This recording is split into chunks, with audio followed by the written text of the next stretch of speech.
அவர் பாண்டியன் அண்ணன் சொன்னார அதேதான். பாமாயில முதலமைச்சர் வீட்டில் சமைக்கிறாங்களா?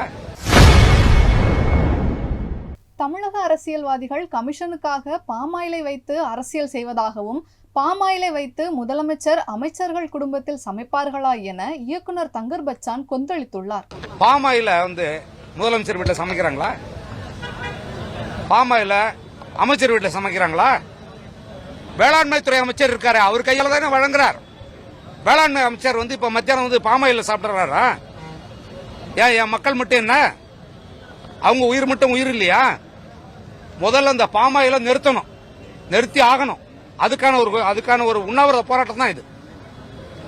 அதை நிறுத்திட்டு பக்கத்து எங்க எல்லாம் அங்க போறீங்க, வெளிநாடுகள்லாம் போறீங்களாங்க, என்னங்க பார்த்துட்டு வரீங்க?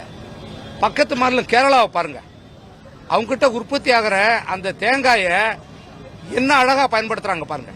நம்ம கிட்ட இருக்கிற இந்த பொருட்களை எல்லாம் மதிப்பு கூட்டு பொருளா மாத்தி விவசாயிகளுக்கு சரியான விலை நீங்க கொடுத்தாலே, நீங்க கொடுக்கிற 1000 ரூபாய்லாம் தயவு செஞ்சு தராதீங்க, வேணாம். நீங்க போய் திருட்டுத்தனமா இந்த மக்கள்கிட்ட பணத்தை கொடுத்து ஓட்டு வாங்க வேணாம். என்ன எல்லாம் நாடாளுமன்றத்தில் 55 விழுக்காடு பேர்ல இருக்கிறவங்களுக்கு குற்றவியல் வழக்கில் கிரிமினல் லாவில் இருக்கிற சட்டத்தில் மாட்டிருக்காங்க. குற்றவாளிகள் 55% பேர்.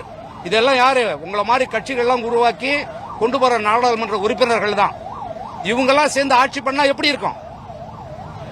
அந்த நிலை இங்க உருவாகக்கூடாது. தமிழ்நாட்டில் உற்பத்தி ஆகக்கூடிய, இந்த தமிழ்நாட்டு விவசாயிகள் உற்பத்தி ஆகக்கூடிய நல்லெண்ணெய், கடல் எண்ணெய், தேங்காய் எண்ணெய், இதை 3க்கும் சரியான விலை கொடுத்து அதை விநியோக திட்டத்தில் கொண்டு வந்தாலே இந்த மக்கள் சிறப்பாக வாழ்வாங்க. நீங்க பிச்சை போடாதீங்க தயவு செஞ்சு. ஏற்கனவே நாங்க செத்துக்கிட்டு இருக்கோம். எந்த விவசாயியாவது மகிழ்ச்சியா இருக்கானா?